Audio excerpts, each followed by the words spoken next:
UNESCO की 2 दिवसीय उप क्षेत्रीय कॉन्फ्रेंस भोपाल में 17 अप्रैल से मुख्यमंत्री श्री चौहान करेंगे शुभारंभ।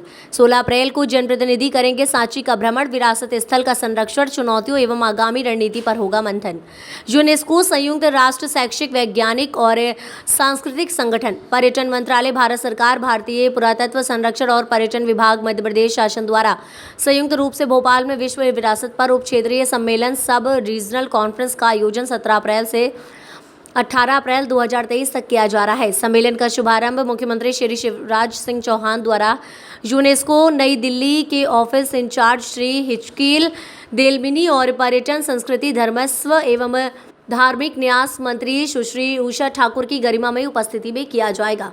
प्रमुख सचिव पर्यटन एवं संस्कृति एवं प्रबंध संचालक टूरिज्म बोर्ड शिव शेखर शुक्ला ने बताया कि 17 अप्रैल से शुरू हो रहे 2 दिवसीय सम्मेलन के लिए भोपाल पहुंचे प्रतिनिधियों द्वारा 16 अप्रैल को यूनेस्को विश्व धरोहर स्थल सांची में भ्रमण किया जाएगा। अगले 2 दिनों 17 अप्रैल एवं 18 अप्रैल 23 अप्रैल को विभिन्न सत्र आयोजित किए जाएंगे।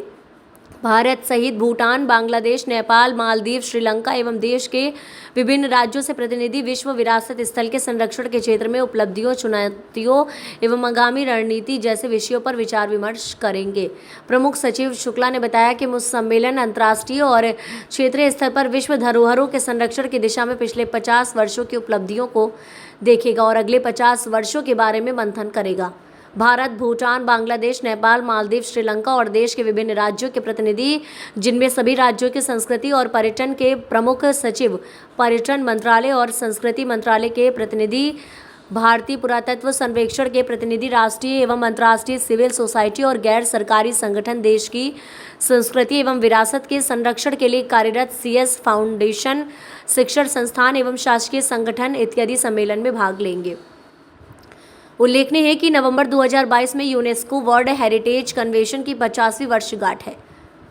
मध्य प्रदेश ने यूनेस्को के साथ मिलकर इस देश में अनेक प्रयास किए हैं, जिनमें HUL ग्वालियर एवं ओरछा प्रोजेक्ट 4 ऐतिहासिक प्राकृतिक श्रेणी के स्थलों का यूनेस्को विश्व धरोहरों की संभावित सूची में चयन अति मुख्य है। HUL प्रोजेक्ट हेतु यूनेस्को ने साउथ एशियन देशों में प्रथम बार ग्वालियर एवं ओरछा का चयन किया जा रहा कर इस हेतु तैयार किए गए हैं। तारीख से हमारे बल्कि मैं कहूँ 17 और 18 तारीख को अप्रैल को यूनेस्को जो प्रतिवर्ष एक सब रीजनल कॉन्फ्रेंस आयोजित करता है, जिसमें भारतीय उपमहाद्वीप के देश भूटान, मालदीव्स, नेपाल, श्रीलंका इत्यादि सभी देश सम्मिलित होते हैं। वो सब रीजनल कॉन्फ्रेंस इस बार मध्य प्रदेश और भोपाल में हो रही है। 17 और 18 अप्रैल को मिंटो हॉल में होगी, खुशाबाऊ ठाकरे कन्वेंशन सेंटर में होगी। और यहाँ इस कॉन्फ्रेंस में पूरे देश के सभी प्रदेशों के प्रतिनिधि होंगे। कल्चर और टूरिज्म डिपार्टमेंट और मिनिस्ट्रीज के, भारत सरकार के टूरिज्म और कल्चर मिनिस्ट्री के, ASI के रिप्रेजेंटेटिव्स होंगे।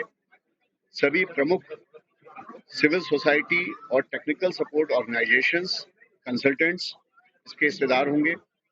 बहुत सारी ऐसी फाउंडेशंस जो कि कल्चरल हेरिटेज को कंजर्वेशन में मदद करती हैं, आगा खान ट्रस्ट जैसी संस्थाएं, वो सब इसके हिस्सेदार होंगे। बहुत सारे इंस्टीट्यूशंस जो कंजर्वेशन की दिशा में काम करते हैं, जैसे school of planning and architecture, उनके कई सारे जो देश में कैंपसेस हैं, वहाँ से लोग आएंगे।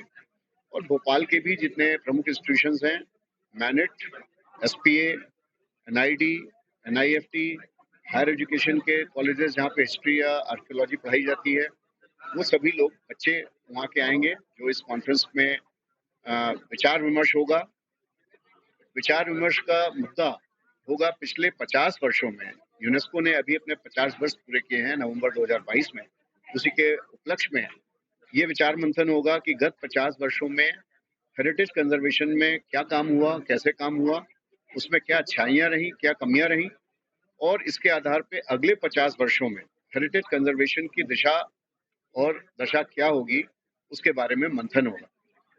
150 के आसपास जो हमारे एक्सपर्ट्स पूरे देश से, विदेशों से जुड़ेंगे इसमें। यूनेस्को के भी प्रतिनिधि जुड़ेंगे, यूनेस्को के दिल्ली ऑफिस के हेडक्वार्टर के पेरिस से भी कुछ लोग जुड़ेंगे।